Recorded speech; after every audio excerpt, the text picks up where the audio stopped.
Assalamualaikum teman-teman semua, Sampurasun. Selamat bergabung kembali di channel Info Australia, channel yang selalu update berita-berita yang ada di Australia. Dan juga saya bakalan share informasi-informasi menarik dan bermanfaat buat teman-teman semua seputaran Australia. Di konten kali ini saya bakalan update mengenai visa baru yang baru diluncurkan oleh si pihak Australia. Jadi simak videonya teman-teman, jangan skip biar informasinya masuk full ke teman-teman, oke? So, mari kita mulai teman-teman.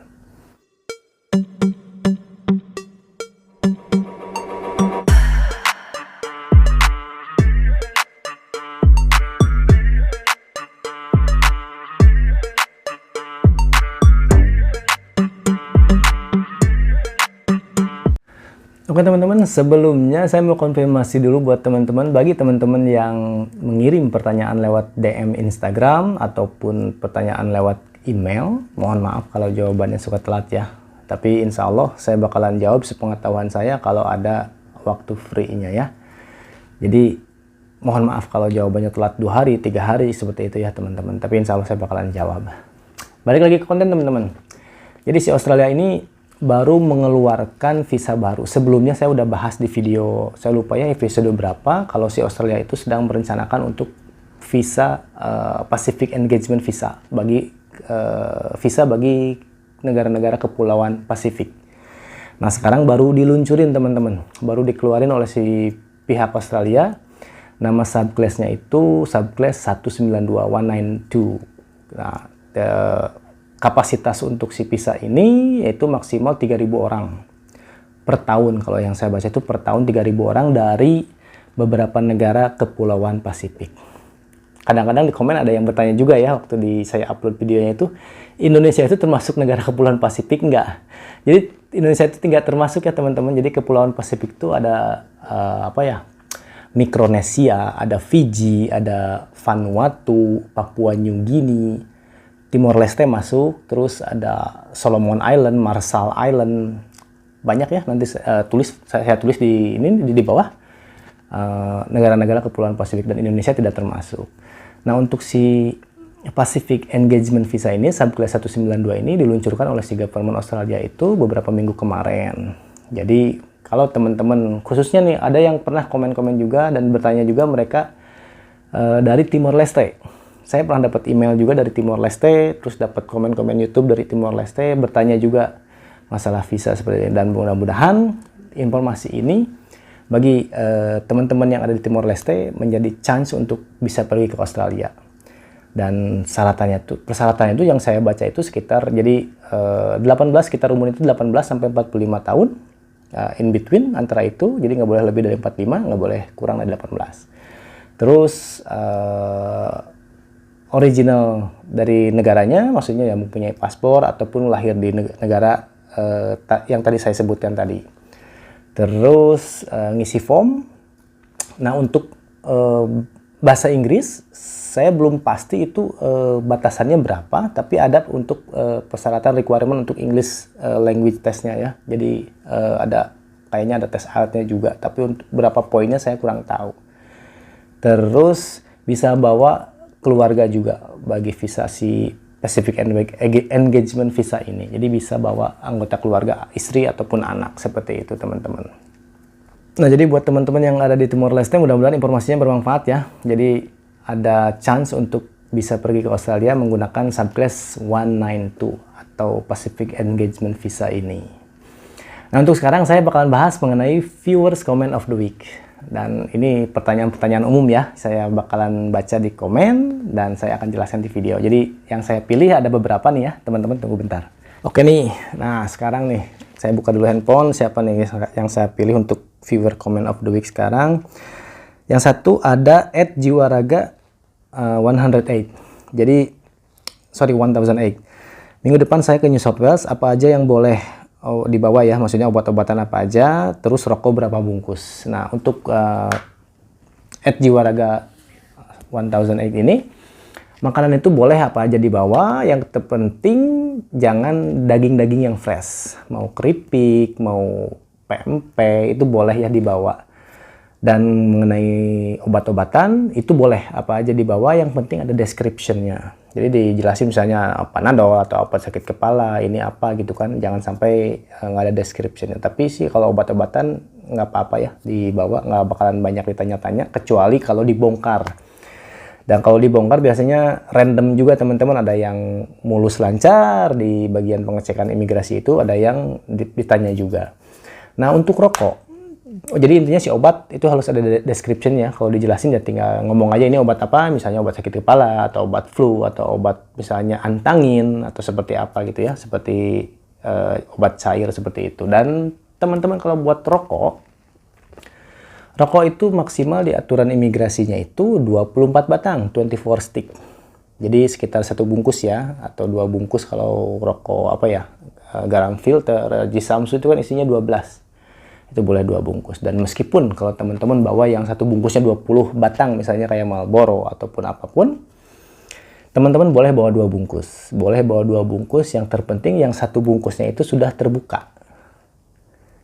Dan saya nggak ini ya nggak mencontohkan yang tidak baik.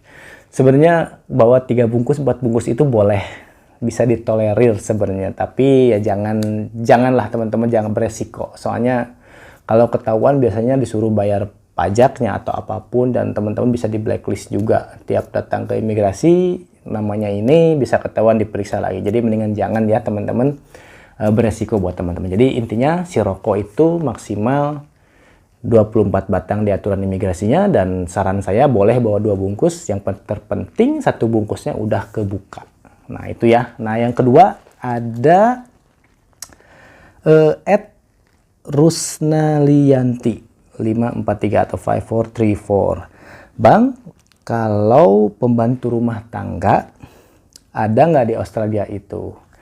Nah buat Mbak Rusnalianti ini, di Australia ini nggak ada ya khusus kerjaan spesifik untuk pembantu rumah tangga.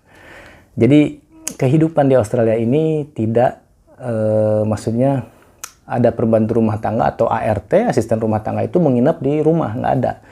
Jadi kegiatan atau bersih-bersih di rumah itu banyak profesionalnya teman-teman. Jadi misalnya kalau ngasuh anak ada daycare, ada childcare. Jadi kita kerja, kita anaknya dikirim ke childcare.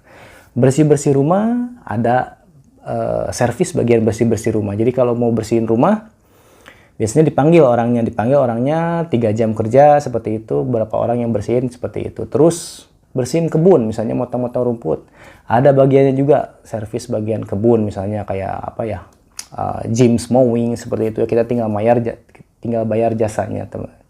Jadi nggak ada spesifik yang ART, asisten rumah tangga seperti di Timur Tengah, seperti di Indonesia gitu kan, yang menginap di rumah majikannya seperti itu. Jadi tidak ada ya, semuanya itu profesional, jadi dilindungin. Jam kerja di Australia itu dilindungin teman-teman, jadi nggak boleh lebih dari 8 jam, meskipun boleh itu overtime-nya dibayarnya double. Terus kerja lebih dari 4 jam itu harus ada istirahat. Jadi aturannya benar-benar dipakai di Australia itu. Jadi si pekerjaan asisten rumah tangga itu tidak ada, kalau sepengetahuan saya selama di Australia itu tidak ada spesifik harus nginap di majikannya. Jadi yang ada itu servis rumah, bersihin, cleaning rumah. Terus teman saya banyak yang cleaning di rumah itu ya. Jadi bayarnya ada ya cash juga, ada yang transfer juga seperti itu ya. Jadi terus kalau bagi bersihin kebun, ada yang servis bagian kebunnya juga, khusus bagian kebun gitu kan, motongin rumputnya. Ada ngurus anak, tinggal dikirim ke childcare. Jadi tidak ada khusus pekerjaan asisten rumah tangga di Australia. Nah untuk Mbak Rusna, mudah-mudahan bermanfaat ya jawabannya. Dan satu lagi nih, ada Devinenda 8842. Kalau kerja di kebun buah ada nggak Mas? Di Australia ini pekerjaan itu sama seperti di Indonesia ya. Ada kerja di pertanian, kerja di industri, kerja di hospitality. Pokoknya umumnya kalau pekerjaan itu profesi itu sama. Cuman kalau di Australia itu, misalnya kalau tanya spesifik, misalnya kerja di perkebunan itu visanya apa? Umumnya yang kerja di perkebunan itu menggunakan visa working holiday visa. Umumnya ya yang saya tahu. Jadi orang-orang yang memegang visa working holiday visa itu kebanyakan sih mereka kerjanya ke kebun. Jadi karena di aturannya itu, di aturan working holiday visa itu sebelumnya saya udah bahas di video sebelumnya, aturan si working holiday visa itu kan harus di regional area atau di pedesaan seperti itulah selama 3 bulan. Jadi setelah 3 bulan boleh keluar dari daerah tersebut, cari kerjaan di daerah mana gitu kan, seperti itu. Dan umumnya itu ya yang kerja di perkebunan itu yang memegang visa working holiday visa. Tapi banyak juga sih yang visa-visa yang lain juga ya visa student atau mencari tambahan boleh kerja di kebun ataupun yang lainnya seperti itu ya teman-teman. Jadi mudah-mudahan bermanfaat buat Devinenda. Jadi profesi di Australia itu mau kerja di perkebunan, di pertanian, di hospitality, di industri, ataupun di di service, hampir sama pekerjaannya di Indonesia ya, profesinya hampir sama. Ada petani, ada peternak, ada kerja di pabrik, ada jadi guru, jadi hampir sama, cuman visanya beda-beda. Kalau visa di perkebunan itu umumnya visa